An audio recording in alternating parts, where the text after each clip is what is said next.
بسم الله الرحمن الرحيم. الحمد لله رب العالمين، وصلى الله على سيدنا ونبينا بالقاسم محمد وعلى آله الطيبين الطاهرين.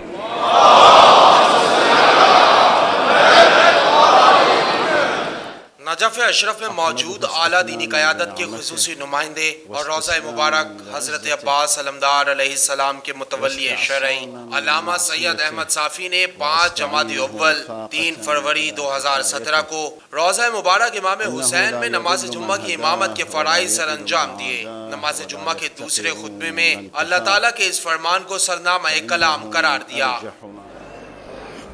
اخوتي اخواتي، عودا إلى القرآن الكريم لنرى فيه في هذه الآية الشريفة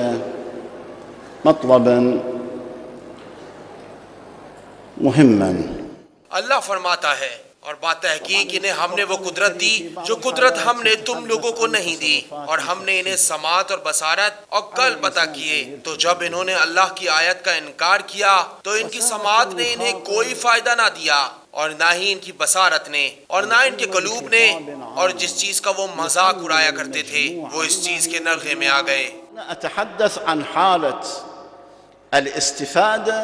أو حالة الإعراض۔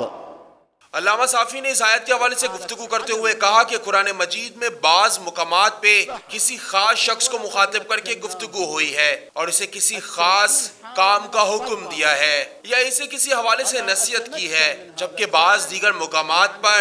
ایک پورے گروہ کو مخاطب کیا گیا، پورے معاشرے سے اس حوالے سے کسی آیات کا مطالبہ کیا گیا یا کسی طرف متوجہ کرنے کی کوشش کی گئی۔ اور یہ ایک واضح سی بات ہے کہ معاشرہ افراد سے بنتا ہے، افراد کا تعلق گھر سے ہوتا ہے، لہٰذا اگر ہم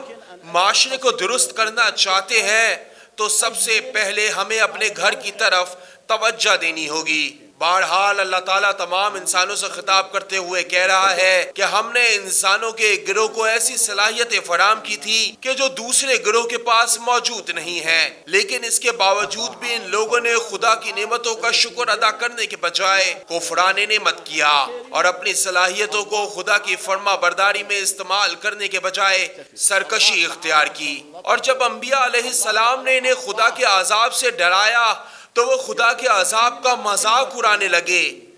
حالانکہ اللہ نے ان کو عبرت و نصیحت حاصل کرنے کے لیے آنکھیں، کان اور عقل دی،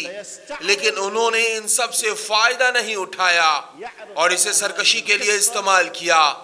لیکن جب اللہ کے عذاب نے انہیں گھیرا تو ان کی آنکھوں، کانوں اور ذہانت نے انہیں اللہ کے عذاب سے نہ بچایا۔ لہٰذا جو شخص بھی کوئی صلاحیت رکھتا ہے اور وہ اس کے ذریعے سے خدا کی اطاعت اور فرما برداری نہیں کرتا،